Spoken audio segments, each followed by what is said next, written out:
was a bright and happy day. Emily laughed and danced away. Nathan built a tower so high, clouds were floating through the sky. Then Mom said, come gather near, there's something every child should hear. Sometimes storms or shaking ground can happen anywhere around. We don't have to be afraid.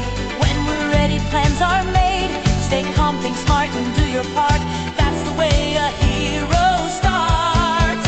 We're home heroes, yes we are. Safety shines just like a star. Stay calm, listen, don't run wild. Every grown-up helps each child. Know your exits, know your plan. Hold a trusted grown-up's hand. Ready every single day. Keeps the worries far away.